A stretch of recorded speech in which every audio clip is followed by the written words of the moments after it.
নমস্কার। বৈচিত্র্য কথার সকল শ্রোতা বন্ধুকে জানাই সাদর আমন্ত্রণ। আজকের গল্প সৈয়দ মুস্তাফা সিরাজের লেখা ৩ নম্বর ভূত। ছোট মামার সঙ্গে রাত বিরেতে কোথাও গেলে বরাবর দেখেছি একটা না একটা গোলমেলে ঘটনা ঘটে। গিয়েছিলাম ঝাপুইতলা, একাদশ বনাম বাবুইহাটি 11 টাইগার্সের ফুটবল ম্যাচ দেখতে। ঝাপুইতলা বাবুইটিকে একখানা গোল দিতেই তুলকালাম চেঁচামেচি। তারপর কেন কে জানে হাঙ্গামা বেঁধে গেল। যে যাকে সামনে পাচ্ছে দুম দাম ঘুষি কিল চড় থাপ্পড় চালাচ্ছে। ছোট মামার দিকে ঘুষি তুলে একটা সন্ডামার্খা লোক এগিয়ে আসা মাত্র ছোট মামা চেঁচিয়ে বলে উঠলেন, আমি না ওই লোকটা। অমনি ঘুষিটা গিয়ে পড়ল অন্য একজনের পিঠে। দুজনে মারামারি বেঁধে গেল। সেই ফাঁকে ছোট মামা আমার হাত ধরে বললেন, চলে আয় পুটু। তারপর দুজনে দৌড়ে খেলার মাঠ ছাড়িয়ে নিরাপদে দূরত্বে চলে গেলুম। তখন ছোট মামার সে কি হাসি! বললেন, কেমন দিয়েছি বল? খুশি হয়ে বললুম, দারুণ দিয়েছেন ছোট মামা। হেডে একটু বুদ্ধি না থাকলে আজকাল বাঁচা যায় না, বুঝলি পুটু? কেন মারামারি বাঁধলো বলুন তো? সেটাই তো বুঝতে পারছি না বলে ছোট মামা খেলার মাঠের দিকে ঘুরলেন। খিক খিক করে হেসে ফের বললেন, মনে হচ্ছে পুলিশ এসে গেছে, চল আমরা কেটে পড়ি। পুলিশের ব্যাপার কিছু বলা যায় না। এদিকে আকাশে মেঘ ঘনিয়েছে, ঝড় বৃষ্টি হলেই কেলেঙ্কারি। পিচের রাস্তায় পৌঁছেছি, সেই সময় আচমকা মেঘ ডাকলো। তারপর সূর্য ঢেকে গেল চাপ চাপ কালো মেঘের তলায়। ছোট মামা বললেন, এই সেরেছে, সত্যি কালবৈশাখী ঝড় বৃষ্টি আসছে যে, শিগগির চল কোথা গিয়ে মাথা বাঁচাই। রাস্তার ওধারে গাছপালার ভেতর একটা একতলা দালান বাড়ি দেখা যাচ্ছিল। পলেস্তারা খসে যাওয়া জরাজীর্ণ বাড়ি, কার্নিশে অশ্বত্থ চারা। সেই বাড়ির বাইরে বারান্দায় উঠে গেলাম দুজনে। সেই সময় ঝড়টা এসে পড়ল, তার সঙ্গে চরবর করে বৃষ্টিও। দুজনে দেওয়াল ঘেঁষে দাঁড়ালুম।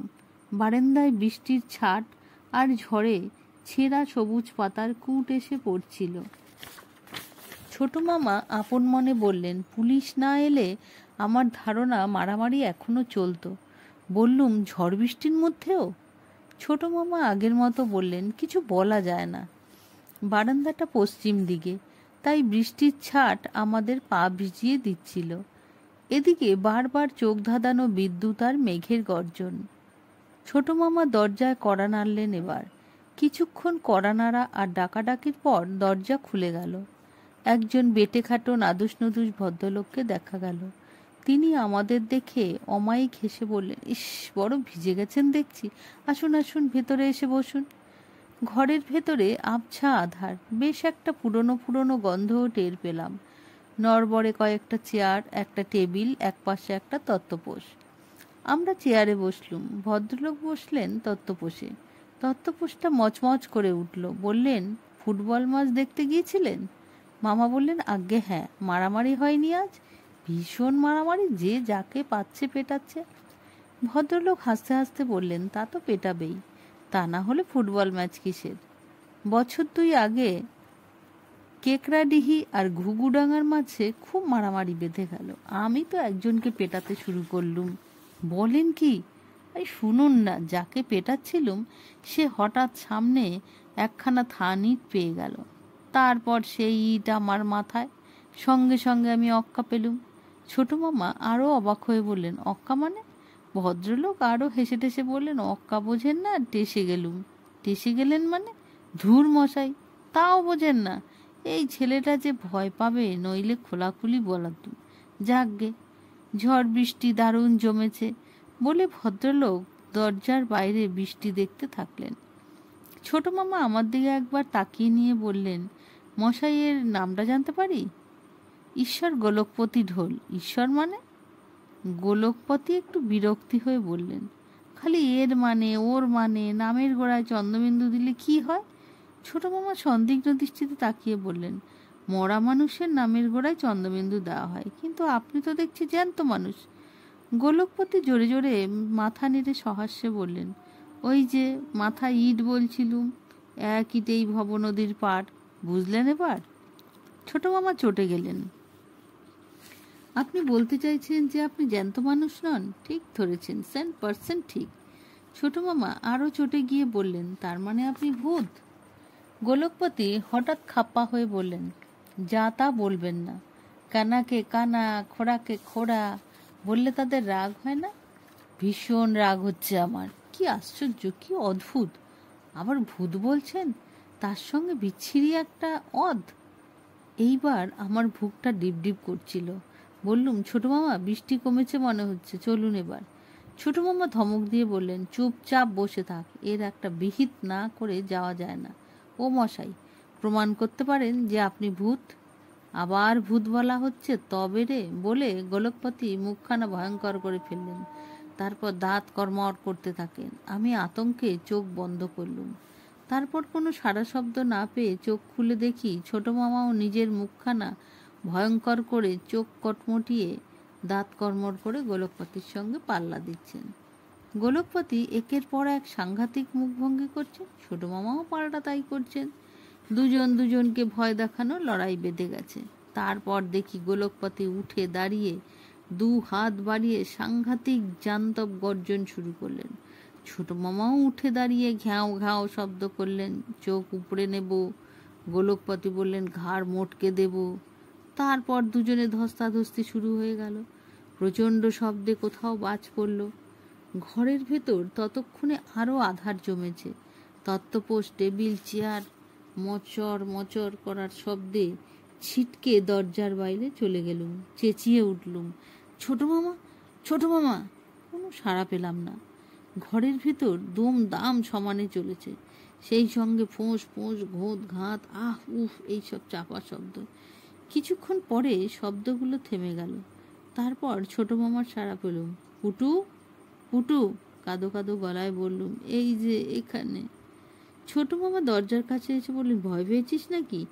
ভূতকে কখনো ভয় পাবি নে, ভয় পেলেই ওদের সুবিধে, বুঝলি তো? ভূত যদি ভয় দেখায় তুইও পাল্টা ভয় দেখাবি। লোকটা মরে যায়নি তো ছোট মামা? লোকটা কি বলছিস? ঈশ্বর গোলকপতি বল। ছোট মামা হাসতে হাসতে বললে, বাছাধনকে মেঝেই শুইয়ে দিয়েছি। কত ভূত দেখলুম, তো এই বাটকুল ভূত। বুঝলি পুটু, গাদ্দা গদ্দা হওয়ার বিপদ এই। এই সময় বাইরে থেকে আমাদের উপর টর্চের আলো পড়ল। কেউ বলল, কে ওখানে? ছোট মামা সাড়া দিয়ে বললেন, আমরা পাশের গ্রামে থাকি, ফুটবল ম্যাচ দেখতে গিয়ে এসে বিপদে পড়েছি। টর্চ হাতে ছাতি মাথায় একটা লোক এসে বারান্দায় উঠল, ঠিক গোলকপাতির মতোই বেটে গাদ্দা গোদ্দা। সে বলল, এ কি, আমার ঘরে দরজা করলো কে?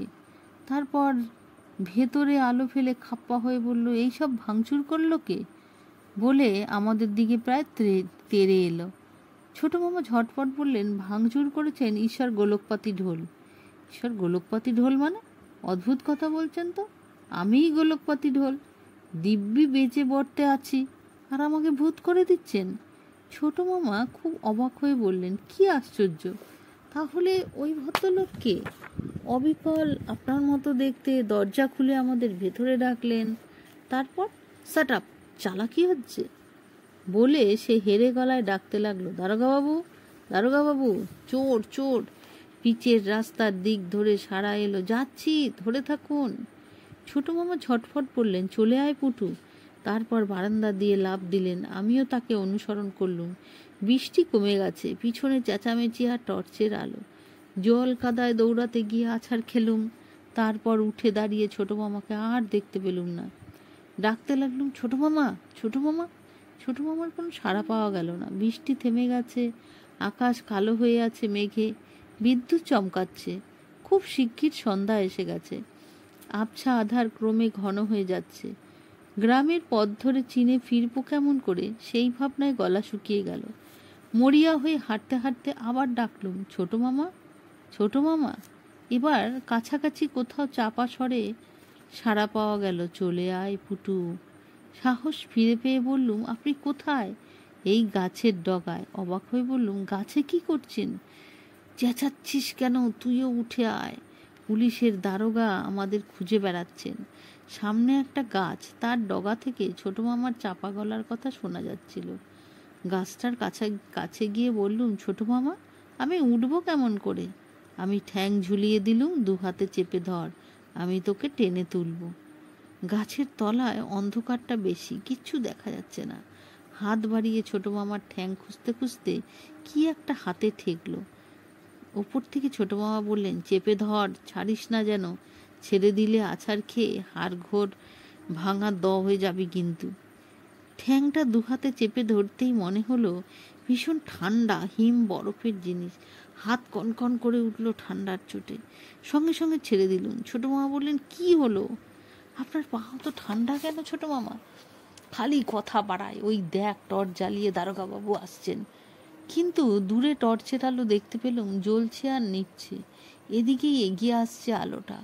ওপর থেকে ছোট মামা ঠান্ডা হিম ঠ্যাং বার করে আমার নাকের ডগায় ঝুলিয়ে দিচ্ছেন, আর ঠান্ডার চোটে আমি সরে যাচ্ছি।